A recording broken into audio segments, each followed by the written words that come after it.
Assalamualaikum warahmatullahi wabarakatuh. Perkenalkan, saya Miftahul Roifa, salah satu dosen dari Prodi Statistika Fakultas Sains dan Teknologi Universitas PGRI Arkopuro Jember. Video ini dibuat untuk melengkapi persyaratan dalam pengajuan sertifikasi dosen gelombang 1 tahun 2025, yaitu pernyataan diri dosen dalam unjuk kerja Tridharma Perguruan Tinggi atau biasa disebut dengan PDD UKT PT dalam bidang pengajaran. Pada kesempatan kali ini, mata kuliah yang saya ambil sebagai contoh dalam video pembelajaran adalah mata kuliah inti pada Prodi Statistika, yaitu mata kuliah Komputasi Statistika. Mata kuliah ini berbobot 3 SKS dengan rincian 2 SKS teori dan 1 SKS praktikum. Adapun deskripsi dari mata kuliah ini yaitu mata kuliah Komputasi Statistika ini memberikan pemahaman tentang penyelesaian masalah yang diformulasikan menggunakan dasar-dasar algoritma komputasi pada metode statistika. Mata kuliah ini menitik beratkan pada peranan komputasi sebagai alat fundamental dalam analisis data, inferensial statistik, dan pengembangan teori serta metode statistika. Adapun CPL yang dibebankan yaitu mahasiswa mampu melakukan perancangan percobaan, pengumpulan dan pembangkitan data, pengorganisasian data, analisis data menggunakan teknik-teknik statistika, dan penarikan kesimpulan secara sahih dengan memanfaatkan minimal 1 perangkat lunak statistika. Pokok bahasan dalam mata kuliah ini terdiri dari manajemen data, perhitungan statistik dan visualisasi datanya dalam berupa grafik, pembuatan fungsi dan pemrogramannya dalam komputer, sebaran diskrit, sebaran kontinu, uji hipotesis, analisis ragam atau biasa disebut dengan ANOVA, analisis regresi, pengujian hipotesis dan uji asumsi dalam regresi, regresi logistik, analisis time series, dan yang terakhir adalah kriteria kekonvergenan. Referensi yang kami gunakan dalam mata kuliah Komputasi Statistika yaitu referensi utama sebuah buku dari Ibu Evi Sumarminingsih yang berjudul Komputasi Statistika terbitan dari UB Press, dan pendukungnya yaitu dari Guidici dan kawan-kawan dengan judul Komputasional Statistika, dan yang kedua Suhartono dengan judul Analisis Data Statistik dengan R terbitan dari Graha Ilmu. Selain itu, kami juga mereferensikan beberapa artikel jurnal ilmiah dari dosen pengampu. Aspek penilaian terdiri dari 4. Yang pertama, yaitu kehadiran dengan bobot 10%, tugas yang dibagi menjadi tugas kelompok dan tugas mandiri 20%, UTS 30%, UAS 40%. Untuk metode pembelajaran yang digunakan lebih ditekankan pada project based learning karena diharapkan nanti di akhir perkuliahan mahasiswa mampu menghasilkan sebuah produk pemrograman analisis data khususnya pada software R. Dan selanjutnya mari kita simak video pembelajarannya. Assalamualaikum warahmatullahi wabarakatuh. Waalaikumsalam warahmatullahi wabarakatuh. Gimana kabarnya hari ini? Sehat? Sehat semua ya? Sehat. Saya ini agak batuk ini ya. Oke, di pertemuan kali ini ketemu lagi dengan saya di mata kuliah Komputasi Statistika, gitu ya. Ini pertemuan yang ketiga. Sebelum saya mulai kuliahnya, ada baiknya kita review untuk pertemuan yang kemarin. Kan kita sudah di pertemuan pertama kita sudah membahas tentang manajemen data, ya. Di manajemen data itu kita membahas bagaimana cara kita menginputkan data, baik itu secara manual atau import dari seperti Excel, dari SPSS gitu juga ya. Oh ya, ini lupa ya, untuk presidennya dikelilingkan dulu Mas. Nah, untuk pertemuan yang kemarin, yang pertemuan kedua, itu kita membahas tentang perhitungan statistik dan penyajian datanya yang berupa grafik seperti visualisasi data. Kita khususnya di program R ya, kita itu bisa memanggil menghitung statistik seperti mean, median dan lain-lain, itu bisa secara dari default dari R-nya itu kita bisa langsung disajikan grafiknya itu ya. Terus yang untuk pertemuan kali ini saya akan membahas tentang pembuatan fungsi dan pemrogramannya. Jadi kalau yang di pertemuan kemarin kan yang dibahas kita menghitung perhitungan statistiknya karena sudah ada rumusnya di dalam program R ya, seperti mean, varians, median dan lain-lain. Nah, di sini di pertemuan kali ini kita sendiri yang membuat fungsinya, menginputkan sendiri di program R tersebut. Karena program R itu memang program yang berbasis open source. Jadi kita bisa menginputkan fungsi yang kita inginkan gitu ya. Untuk yang selanjutnya nanti di pertemuan berikutnya ya, kita akan membahas tentang sebaran diskrit, kontinu, uji hipotesis dan uji-uji yang lainnya gitu ya. Oke, mungkin ada yang ditanyakan selain yang kemarin? Belum ya? Saya lanjut di slide berikutnya. Nah, tentang fungsi. Apa sih gunanya fungsi gitu ya? Nah, sebelum itu kita akan review lagi dari kelebihan program R. Program R ini merupakan program open source di mana pengguna itu dapat membuat sendiri fungsi yang diinginkan. Karena sebenarnya di program R itu ada banyak fungsi atau package yang sudah disediakan ya. Tapi kadang-kala kita itu membutuhkan perhitungan di mana di dalam program R itu belum ada package-nya. Jadi kita membuat sendiri gitu ya. Anggap aja kita latihan jadi programmer gitu ya. Nah, ini ya, namun terkadang fungsi yang dibutuhkan tidak tersedia di R. Jadi kita harus membuat fungsi itu sendiri. Caranya bagaimana? Nanti di slide selanjutnya akan saya terangkan. Nah, ini fungsi ini berguna untuk mempersingkat ya. Gunanya fungsi, kita menuliskan fungsi, misalnya kita mau menghitung ini ya, mau menghitung seperti perpangkatan gitu ya, X pangkat Y gitu, daripada kita bolak-balik menulis X pangkat Y gitu ya. Jadi kita menuliskan fungsinya dahulu. Kalau fungsinya X pangkat Y seperti ini, kita nanti tinggal menginputkan nilai X-nya berapa, nilai Y-nya berapa, nanti langsung keluar hasilnya. Anggap seperti kalkulator sederhana gitulah ya. Nah, ini fungsi digunakan untuk memecah kode secara logis menjadi bagian-bagian yang lebih sederhana. Untuk bagian-bagiannya nanti di slide selanjutnya.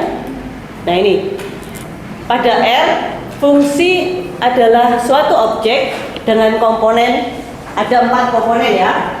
Yang pertama yaitu ini function name ya, nama fungsi. Nama fungsi ini terserah kalian mau menamakan apa biar mudah diingat. Misalnya kalau fungsi perpangkatan X pangkat Y, kalian kasih nama pangkat gitu ya. Atau misalnya fungsi ngecek bilangan ini negatif apa positif apa 0 gitu ya. Ya kalian namakan saja, bisa cek, bisa mungkin periksa atau apa, pokoknya yang paling mudah diingat sama kalian gitu ya. Terus yang kedua argumen, yaitu parameter atau input yang dibutuhkan agar fungsi dapat beroperasi. Ini biasanya berupa konstanta, misalnya X-nya sama dengan 2, Y-nya sama dengan berapa gitu ya. Terus untuk function body itu adalah sekumpulan statement atau operasi hitung yang mengolah argumen menjadi output, biasanya ditandai sama kurung awal. Ini seperti perintahnya, statementnya. Jadi kita nanti menyajikan misalnya X pangkat Y, di dalam statement itu kita sajikan bahwa perhitungannya bilangan X dipangkatkan dengan Y. Nanti hasilnya ada pada return value, hasil atau output dari fungsi tersebut gitu ya. Nah, ini contohnya ya. Ini function name gitu ya, function name, kemudian dikasih panah terbalik, bisa juga sama dengan, boleh.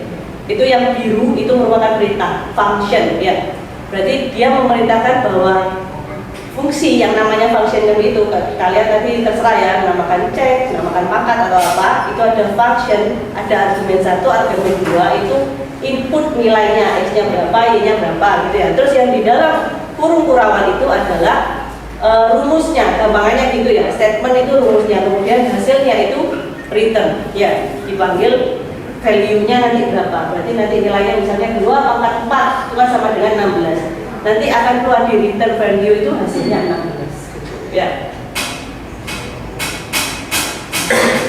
Ini untuk memanggil fungsi diperlukan pendefinisian nilai argumen terlebih dahulu. Jadi didefinisikan dulu. Misalnya tadi kan dikasih nama pangkat gitu ya. Ditulis x-nya berapa, y-nya berapa gitu ya. Ini contohnya. Nah, ini hanya opsional saja ya. Yang atas sama yang bawah itu hanya opsional. Jadi penulisan argumennya misalnya yang bawah itu yang atas langsung x sama dengan 2, y sama dengan 4 itu misalnya. Boleh juga pakai yang bawah, function name-nya itu langsung 2,4 itu boleh, terserah kalian mau milih yang mana. Nanti di ini selanjutnya ada.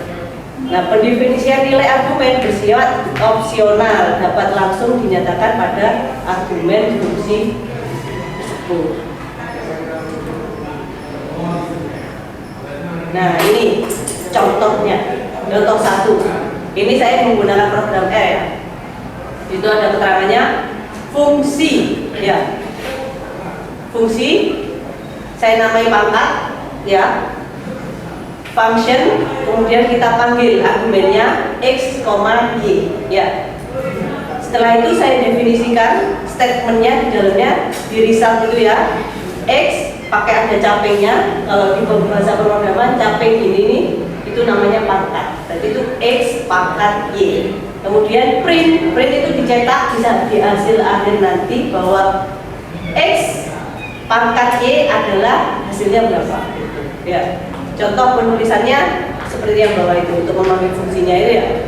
Pangkat 2,4 atau pangkat 4,2. Itu artinya kalau 2,4 ya, itu artinya 2 pangkat 4 gitu ya. Kalau pangkat 4,2 berarti 4 pangkat 2. Nanti hasilnya dieksekusinya di R seperti apa?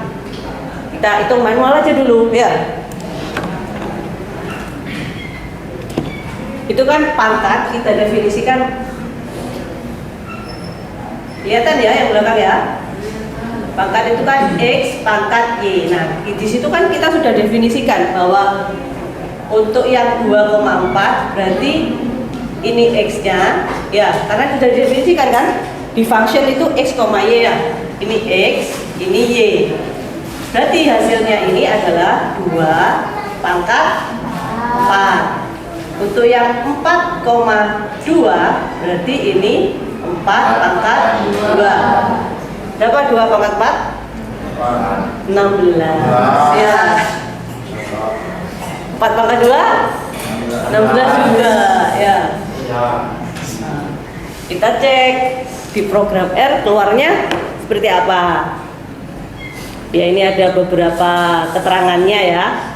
Untuk fungsi matematis akan dibentuk fungsi bernama pangkat gitu ya. Nah, ini cara manggilnya pangkat 2,4. Nah, nanti resultnya dia akan keluar 2 pangkat 4 adalah 16 gitu, nanti munculnya di program R-nya seperti itu ya. Terus yang kedua itu pangkat 4,2 itu 4 pangkat 2 adalah 16 gitu. Atau yang bawah ini ya, yang bawah ini kan sama aja itu ya, keluarnya hasilnya 16 semua, kebetulan sama. Kalau misalnya kalian nyoba pangkat 3 gitu ya, misalnya gini, pangkat 3,3 gitu. Berarti ini 3 pangkat 3. Berapa? 3 pangkat 3? 27 ya. Nanti di program R keluarnya seperti ini. Jadi kalian ya seperti tadi, tujuannya menuliskan fungsi kan supaya kita tidak menulis berulang-ulang. Jadi tinggal menginputkan nilainya X-nya berapa, Y-nya berapa, langsung keluar hasilnya. Kalian dibantu oleh program R itu sendiri gitu ya. Oke, ada yang ditanyakan sebelum saya lanjut ke yang selanjutnya? Ada? Ada yang tanya? Saya tanya? Ada belum? Oke. Saya lanjut ya. Nah, ini contoh yang kedua ya. Contoh yang kedua itu saya menggunakan statement if. If itu kalau di bahasa Inggris artinya apa? Jika, ya.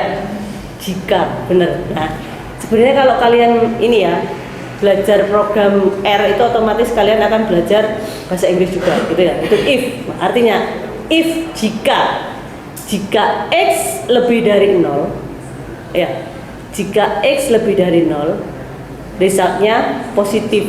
Nah, jadi misalnya kita menginputkan sebuah angka X-nya itu ya, X sama dengan 6, gitu ya. Nanti diperiksa sama programnya, X-nya itu lebih dari 0 apa enggak. Kalau 6 berarti dia masuk ke yang positif. Tapi jika tidak, dia akan lanjut ke else if bawahnya ini ya, di else if. Jadi jika tidak X kurang dari 0, dicek lagi. Misalnya saya kayak tadi inputkan angkanya 6 gitu ya, dicek 6 lebih dari 0 enggak. Nah, kalau lebih dari 0 maka dia akan keluar positif. Kalau enggak, dia akan lanjut ke langkah selanjutnya, dicek lagi 6 kurang dari 0 apa enggak gitu. Nah, karena tadi 6 sudah memenuhi lebih dari 0, ya sudah, stop di situ langkahnya. Tapi kalau misalnya saya menginputkan lagi gitu ya, X-nya sama dengan min 6 gitu ya, dia akan ngecek yang pertama, jika min 6 lebih dari 0, min 6 lebih dari 0 apa tidak? Tidak. Enggak ya, ya. Enggak kan? Nah, jadi dia lanjut ke bawahnya, ke langkah yang bawahnya. Else if X kurang dari 0, dicek lagi, min 6 kurang dari 0 enggak? Tidak. Iya dong. Min 6 itu kurang dari 0 gitu ya. Maka nanti resultnya dia akan keluar negatif itu. Nah, sekarang kalau misalnya yang saya inputkan angka 0, ya, yang ketiga ini ya, yang saya inputkan angka 0. Terus diperiksa dari langkah pertama, 0 lebih dari 0 enggak? Enggak, gitu ya, ada kan? Lanjut ke yang selanjutnya, 0 kurang dari 0 enggak? Enggak juga kan? Nah, baru setelahnya keluar kalau sudah enggak lebih dari 0, enggak kurang dari 0 juga, berarti dia memang 0 ya. Jadi yang keluar adalah 0 gitu ya. Oke? Paham? Ini ya, ini keterangannya sebenarnya sama yang saya terangkan tadi. Oke, sebelum saya mau menerangkan, benar-benar mau menerangkan, ada if itu nanti ada 3 macam. Setelahnya if ada lagi yang namanya for, while, dan lain-lain. Ada yang tanyakan? Karena nanti kalau lanjut yang ini masih ada pertanyaan, kalian nanti takutnya bingung gitu ya. Ada yang tanyakan? Ayo. Gak ada? Rizal mungkin mau tanya? Sepertinya tadi kayak punya angan-angan yang mau ditanyakan gitu. Silakan. Silakan Rizal. Apakah ada software lain yang bisa digunakan selain program R? Software lain yang bisa digunakan selain program R. Untuk di komputasi statistika saya memang menggunakan software R ini karena basisnya dia open source. Jadi kita bisa menuliskan fungsi-fungsi yang kita inginkan sendiri gitu ya. Selain itu gratis juga. Ya, sebenarnya ada juga software lain yang kita bisa menginputkan seperti ini. Contohnya seperti MATLAB. Dulu saya masih kuliah juga pakai MATLAB, tapi MATLAB itu enggak gratis gitu ya. Jadi selain itu kelebihannya R ini juga lebih ke ini, bisa menganalisis statistika. Kalau orang statistika lebih tepat pakai program R gitu. Makanya saya ini di sini menyarankan kalian ke program R. Tapi ada juga software-software selain R, tapi nggak open source ya. Itu seperti SPSS, eViews, Minitab, itu bisa untuk analisis data, tapi kita nggak bisa menginputkan fungsi-fungsi yang seperti ini. Jadi fungsinya sudah default ada di program itu, kita tinggal menggunakan gitu aja. Di R juga ada yang tinggal menggunakan, tapi kan lebih asik kalau kita buat sendiri kayak gini ya.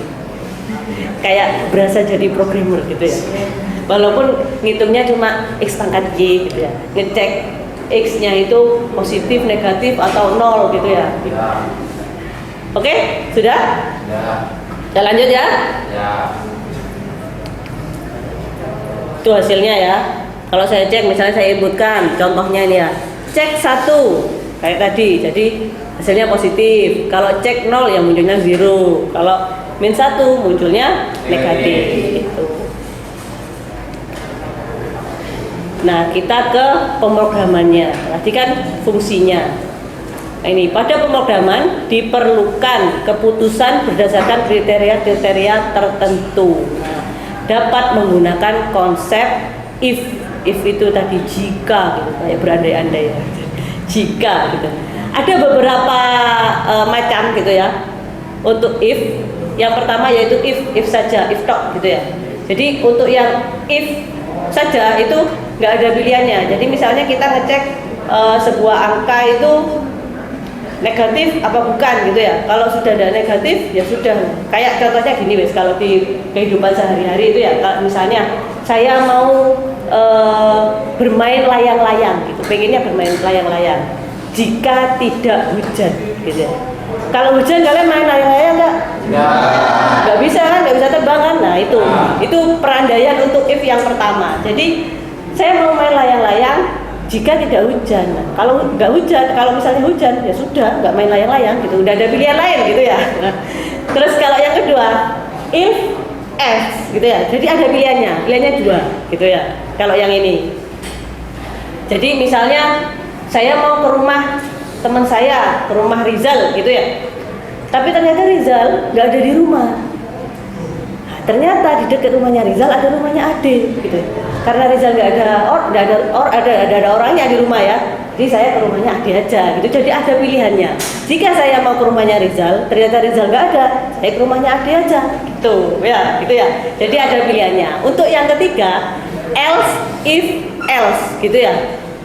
Jika ini pilihannya lebih banyak lagi, kayak yang tadi jika dia nggak positif, maka dicek lagi dia negatif apa enggak gitu. Ternyata enggak juga, dicek berarti yang 0, ada 3 gitu ya. Nah dari sini, nah bagaimana kalau pilihannya lebih dari 3? Ini jawabannya yang bawah. Kalau pilihannya lebih dari 3, kita akan pakai yang namanya fungsi lain gitu ya. Jadi kita pakai perintah for, while, sama repeat nanti itu ya. Saya terangkan yang if dulu. If-nya udah ada 3 ya. Nanti lanjut ke for sama while yang selanjutnya gitu. Saya terangkan yang if satu persatu terlebih dahulu ya.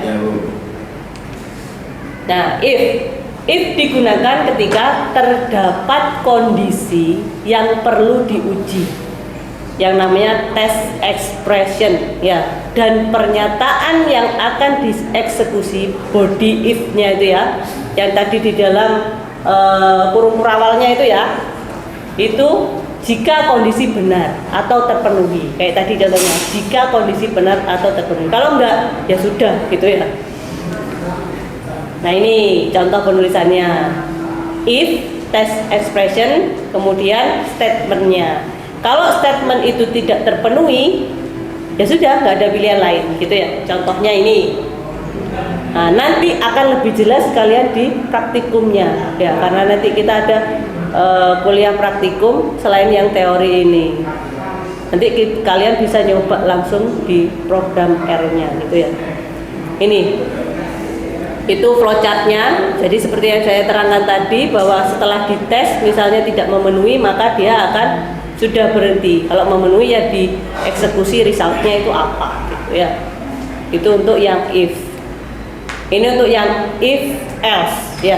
Digunakan ketika terdapat kondisi yang perlu diuji, test expression ya, dan pernyataan yang akan dieksekusi body of if-nya jika kondisi terpenuhi ya, jika kondisi terpenuhi. Nah, kalau tidak terpenuhi maka dia akan ke pilihan yang kedua gitu.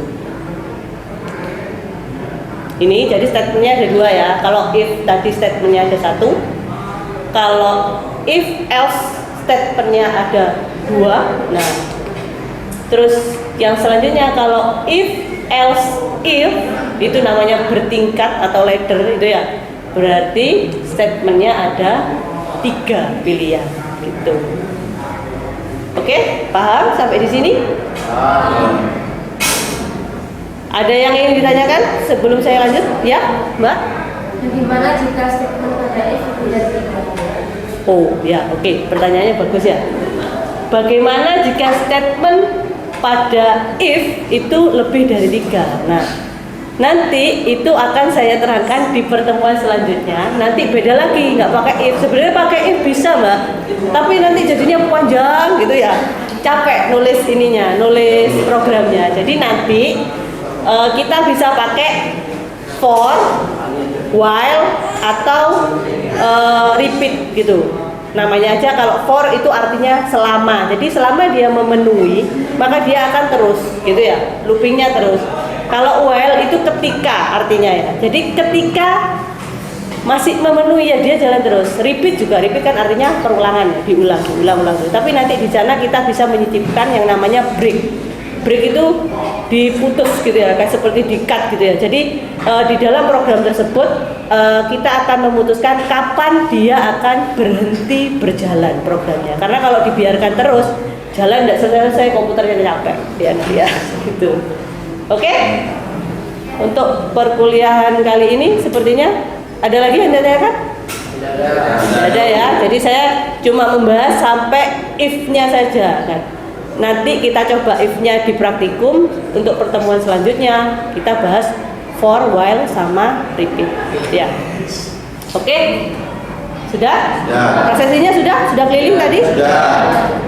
Oke, saya akhiri. Wassalamualaikum warahmatullahi wabarakatuh.